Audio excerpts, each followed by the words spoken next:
channel, Juvie's Kitchen. Our recipe for today is Ginataang Tuna with pechay. Okay, let's start cooking na. Painitin natin ang kawali. Pag mainit na po ang kawali, lalagyan po natin ng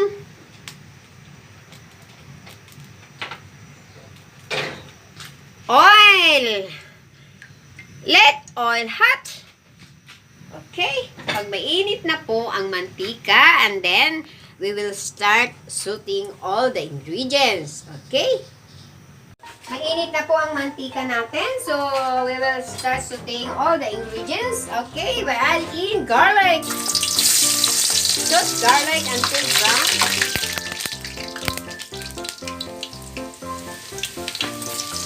And then onion. And then ginger. Okay? So then till brown. Okay? Hinahan natin yung apoy natin kasi medyo malakas.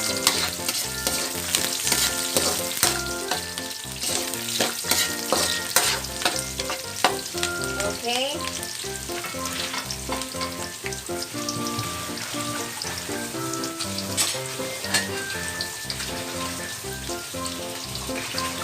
Lugasan ko po yung ating pechay kasi igigisa po natin.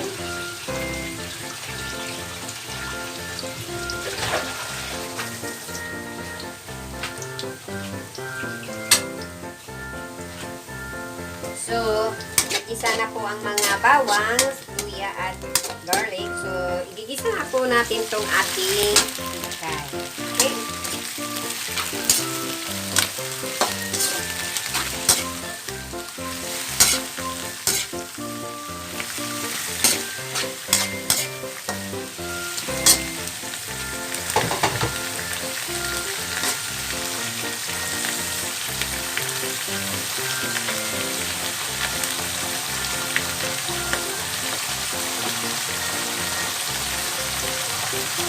We add a little bit like salt. Okay, so then little bit seasoning, magic syrup.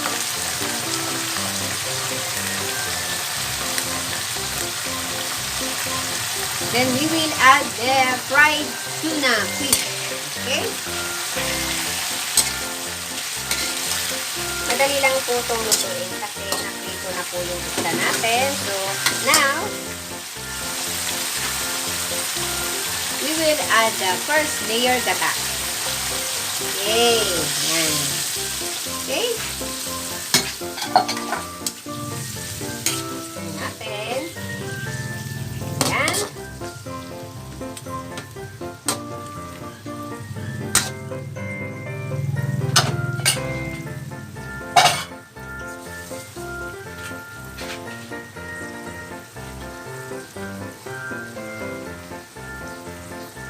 Add in 2 pieces chili, and then 2 pieces sili labuyo. Okay, then we will add a little bit salt.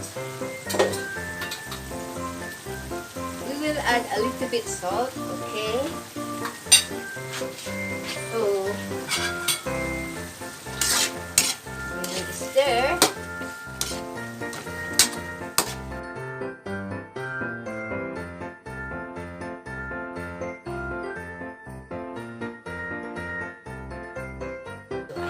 Malapit na pong maluto. Okay?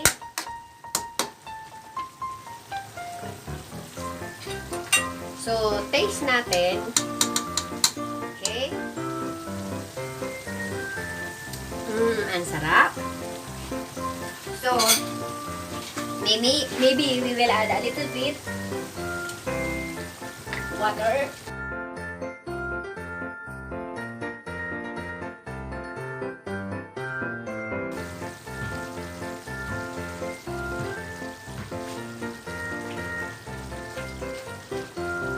Add a little bit water. It depends on you kung maalat o hindi. So, ako, medyo a little bit salty. So, nilagyan ko ng little bit water. Okay? So, let it boil for a while. Okay?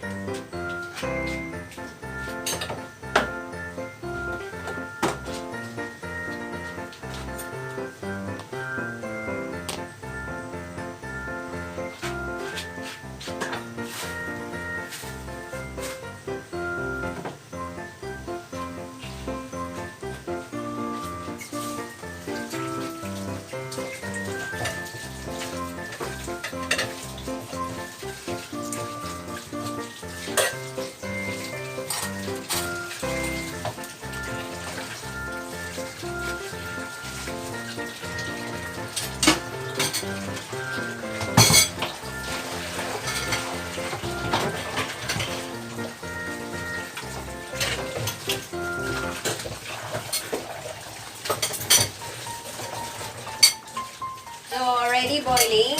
Wait until say it's okay.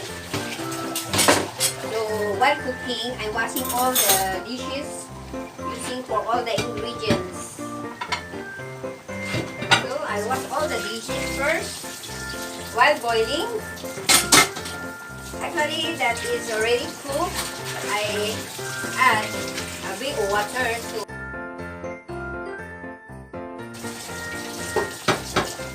we will cook for a while. While cooking and washing all the dishes. Okay.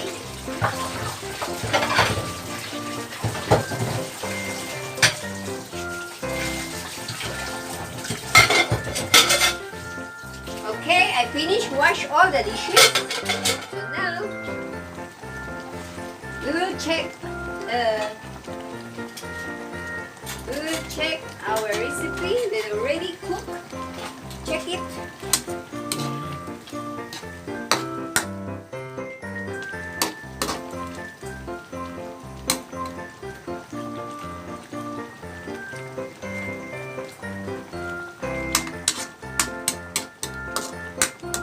Okay, hayaan muna natin so taste it again. Tikman natin ulit.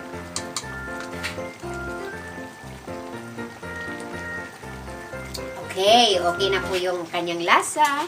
So, pauntuin natin konti yung kanyang gravy. So, ayan. Okay. Balikan natin po siya.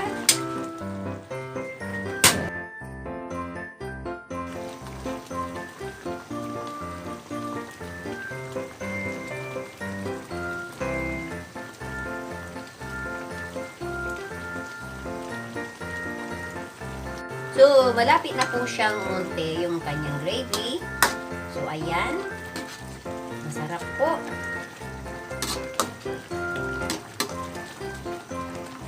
Kasi yung isda ay pinirito ko na po. So, that means this recipe of mine already cooked.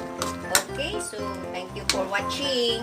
Please like and share, comments below, click subscribe button. See you on my next video. Bye!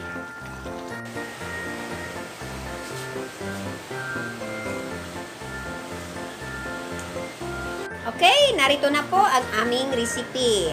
Ginataang tuna na may pechay. Okay, kain na po tayo. Thank you for watching again. See you. Bye!